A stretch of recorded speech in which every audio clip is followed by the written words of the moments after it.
Vamos puxar de gancho. As custas judiciais, As elas são custas. usadas para os cargos no judiciário? Não deveria. É para isso que existe o poder público, ele está aqui para garantir a justiça. E Uhum. por isso que existem os impostos. Então, Que imposto que vai para o salário do juiz? os impostos que são recolhidos. Você tem o Tribunal de Justiça, ele já tem um orçamento para isso, que isso daí já tem uma verba destinada. Ou E no seja, a caso que União como Federativa a já gente tá manda para... como a gente está falando do TJ, a gente está falando do Estado, não estamos falando do TRF, que aí é a União, ou estamos falando do TRT, Uhum. então isso daí já é uma verba que vem pelo governo do Estado de São Paulo. Entendi. Agora, Não é das custas. lógico que não. As custas, claro, o que você vai destinar às custas? O melhor aparelhamento do judiciário, Que antigamente era computadores nas de última folhas, né? geração, Hoje é computador. computador de última geração, impressoras, uma boa internet, uma boa A estrutura. sede. E a Também. anuidade para a OAB, né? Então, agora, existe um projeto de lei que está partindo do TJ, Uhum. Tribunal de Justiça, para a Alesp, Assembleia Legislativa, que isso está pendente de aprovação e isso nos causa um pouco de perplexidade se isso passar pela Alesp, que alguns exemplos da OAB, que ela utiliza, é que existem custas de determinados processos que vão majorar em mais de 56%. Então, quer dizer, até que ponto está garantido o seu acesso ao judiciário? Até que ponto? Porque a gente sabe que... A não ser que chova justiça gratuita. Mas aí que tá. Esse chover justiça gratuita é muito ruim. Porque, Sim. primeiro, a justiça gratuita você concede para aqueles que mostrem mesmo a sua condição de miserabilidade. Então, até que ponto uma pessoa vai conseguir comprovar isso? Porque, de repente, aí tem um olerite que ele ganha Tem hoje em 4 dia salários tem muito trabalho mínimos. Não, mas tem muito trabalho informal. Exatamente. E não é só isso. Eu posso até ganhar 4 mínimos, mas eu tô gastando isso em supermercado e escola de filho. Eu tenho um filho deficiente, Não, gasta muito mais com remédio. escola particular. Pronto, já Um foi. idoso que mora com você na tua casa, que Sim. vive com o mínimo que você tem que pagar. Hoje em dia tá tudo assim. Então, quer dizer, as famílias estão se unindo mesmo da pandemia. O filho voltou a morar com o pai. Quanta coisa não tá acontecendo. Então, e outra coisa, agora vamos falar das nossas dores. Quando eu tô lá fazendo aquele primeiro atendimento e mostrando, olha, a sua ação, sei lá, vou entrar com uma revisional de alimentos. E dessa revisional de alimentos, meus honorários são X. E aqui você vai gastar tanto de custas. Bom, o cara já vai torcer o nariz, porque ele fala, não, eu vou pagar então as custas, seus honorários... Quem acaba se prejudicando é o advogado. Porque as custas ele vai ter que pagar, e o advogado fala, teus honorários então não tem que rever isso aqui, que eu não vou conseguir. Senão eu não vou conseguir a equação. A tabela da OAB já é discrepante. A tabela é outra coisa que dá pra gente fazer um podcast um dia pra isso. Porque, olha, eu tenho muita coisa pra falar sobre tabela de honorários. Justa, mas ela não é aplicável. Ela não é justa. Porque ela pode ser justa, de repente, pros seus parâmetros. Ela pode não ser justa pros parâmetros de quem mora em Presidente Prudente. Tem porque que variar. Então, a tabela, isso foi um estudo muito legal que nós fizemos no Colégio de Presidentes, e depois eu volto a falar disso. Mas, falando das custas, à medida em que você está majorando, sem explicar exatamente, o TJ explica, não, mas está deficitário. Tá, mas eu quero transparência. Qual é o valor repassado para vocês? O que está sendo gasto com folha? O que está sendo gasto com os magistrados? O que está sendo gasto com aparelhamento? E o que está faltando? E onde está o caixa 2 e o buraco negro? Porque sempre tem. Não tem. Então, nem vou falar disso, hein? Sim. Não tem a transparência.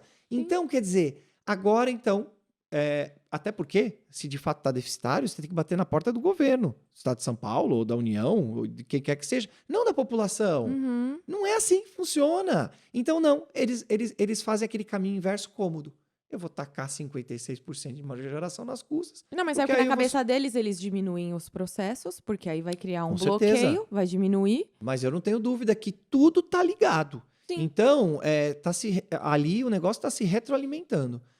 E eu fiquei muito feliz que a gente está fazendo essa campanha e, se não todos, eu acho que todos os deputados estaduais da nossa região estão abraçando essa causa. Todos. Pra ir Sem contra falar de isso. partido político, não estão Sim. falando nada disso. Nós mandamos um ofício, conversamos, cada presidente Olha conversou que legal. com o seu deputado estadual mais próximo. Nós conversamos com todos para ajudarem a gente nessa Luiz, campanha em de não paralelo, passar esse projeto. Mas em paralelo, para não depender disso, se vai passar ou não, é trabalhar cada vez mais. A gente volta para o primeiro assunto do podcast. A cabeça do advogado como mediador de conflitos, não necessariamente um processo. Eu sei que é inevitável em alguns casos. Sim, Mas porque infelizmente nessas... o outro lado, às vezes, é um lado que Que ok, que vai fazer o processo... quer tensionar mesmo, né? Uhum. Ele não vai recuar. Mas eu acho que o futuro da advocacia chama-se mediação, Conciliação.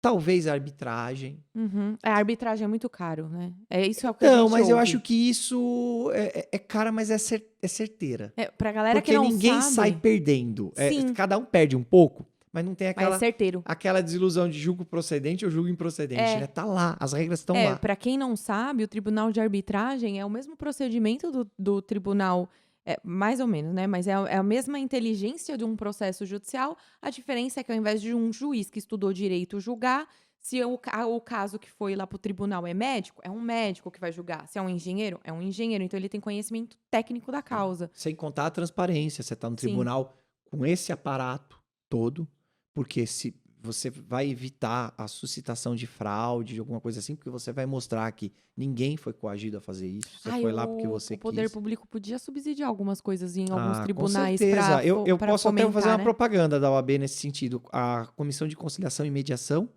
eu desmembrei. Era conciliação, mediação e arbitragem. Conciliação e mediação é uma coisa e arbitragem é outra coisa. Então, eu vou mandar um beijo para minha presidente da Comissão de Conciliação e Mediação, que é a Jussara Banzato, doutora Jussara, e um beijo para minha presidente da Comissão de Arbitragem, que é a doutora Elizabeth Genari, que inclusive acho que deve ter sido tua professora na Direito de São Bernardo. Betinha! Ela é ela tem um tribunal, né? Ela tinha um tribunal dela Ela fazia aqui na parte, eu Kennedy, acho, assim. né? Eu acho que não sei se era dela mesmo. Eu apresentei, Mas eu ela falei tá dela no afastada. podcast passado, Falou bem ou com os mal, meus hein? pais. Falou bem. Foi um episódio infeliz. Ela foi uma puta de uma professora. Não porque tem é o um A seguinte, pra falar, ela é converso maravilhosa. com os alunos, ex-alunos da Direito de São Bernardo, eles falam muito bem dela. Não, eles ela é gostam maravilhosa. muito dela. Ela era super firme, É. como a maioria dos professores na Direito de São Bernardo. Muito firme. Ela era muito boa, mas ela judiou muito de mim na apresentação. Ela fez parte da banca da minha monografia. Ah, putz, E eu apresentei... Então, que monografia que você apresentou, porque foi pra passar ela, por ela... Gilberto Maestro. Ah, putz, um querido. O Maestro é São foda. Paulino. Foi. Meu amigo São Paulino, sofrendo junto. E o Estevam. Tá. Puta, foi uma banca assim que eu olhei pro Maestro. O Você que Maestro escolhe foi a banca? Não, Ah. foi meu monitor, que foi o Maestro, o meu orientador. Que orientador, Chegou hein? no dia, eu olhei pra ele e ele falou assim, você dá conta? Eu falei, lindo, eu tô me recuperando de um luto, eu perdi minha avó, que era a minha vida. Eu tô sem cabeça, tanto que ela judiou de mim, porque a apresentação inteira, ao invés de falar Superior Tribunal de Justiça, eu fiquei tão nervosa que eu falei Supremo Tribunal de Justiça. Ela cascou comigo na hora da avaliação. Ela é muito rígida. Ela é muito rígida. Eu tava nervosa, Luiz. E vou te falar, te garanto que não foi porque era você. Não, ela é ela. assim. Ela é. Tanto é que na aula dela, eu era uma das melhores alunas da sala. Eu era queridinha dela. Porque eu adoro pegar esses cascudos. Exceto o Padim. O Padim, eu tenho um caso de amor e ódio com ele. Padim Só é muito ódio. gente boa também. Eu Que adoro gente ele. boa! Pelo amor de Deus, ele fez da minha vida um inferno. Olha, quando eu passei o ano dele, pensa num professor casca grossa. É mesmo? E ele é bem bocudo. Eu passei o ano, Luiz, cheguei em casa chorando. Eu chorei, foi o único ano que eu chorei de felicidade quando ele não me pegou pra Cristo. De todos os 80 alunos que ele tinha no mesmo período que eu, só eu e mais uma não pegamos exame, porque ele fazia um exame oral. E ele fazia questão de pegar os alunos no exame oral. Eu, se fosse professor, eu só ia fazer oral. Sabe por quê? Não tem corrigir prova. Não, mas ele É uma era maravilha. assim. Você respondia certo, mas ele falava, mas você não falou com as palavras que eu gosto, que eu Aí quero. mata. Ele era... Aí mata. E as provas orais dele ia até 3 horas da manhã, porque ele pegava por um. Sabatinava Era. mesmo. Olha. Eu fui uma das únicas, Ei, que eram, Padim, eu e mais hein? uma. Aí o Padim me encontrou no dia do exame, eu tava lá pra fazer não sei outra coisa que eu fui falar com o reitor. Ele olhou pra mim, e aí, já começou a rezar pro exame? Eu falei, eu não peguei seu exame. Aí ele, tem alguma coisa errada na sua nota. Eu vou Eu revisar. vou revisar. Impossível Olha você não só ter que pego. Eu falei, eu maldade. quero mais é que você revise, então. Ai, que ódio. Olha que maldade. Meus pais, meu irmão fizeram uma camiseta com a cara dele e um coração escrito I love Padim pra me zoar. De Olha! tão inferno que ele fez na minha vida. Nossa, você mandou pra ele essa camiseta, claro. né? Não, Nossa, como não. assim? E ele tinha um filho, na época, o filho dele era mó bonitão. Eu não sei conheço o quem que é o filho, filho eu não dele. conheci. Eu lembro que quando eu namorava na época, nem tinha um. A hora que apareceu Olha o filho só, dele, as meninas tudo, olha, ele é alto, ó, serve pra você. Porque pra quem não sabe, eu tenho 1,80 de altura. Tem. Ele Eu é fico alto. reto do lado dela, porque senão eu Fica pequeno. fico pequeno. Olha, ele é alto, ele é alto. Eu falei, Deus me livre, o cara podia ser o Ashton Kutcher, que é o meu muso, meu sonho de consumo. Ter o Padim como sogro não rola. Não rola. Porque eu não ia falar mal, já falei também, então dane, senão tacou já pau. foi. Mas E é até- isso, as custas é isso. Acho que tem Eles tudo não pra vão. manter e eu acho isso. Eu acho que tem que ser por aí, dar a transparência necessária, porque no final das contas, quem vai sofrer com isso é a população.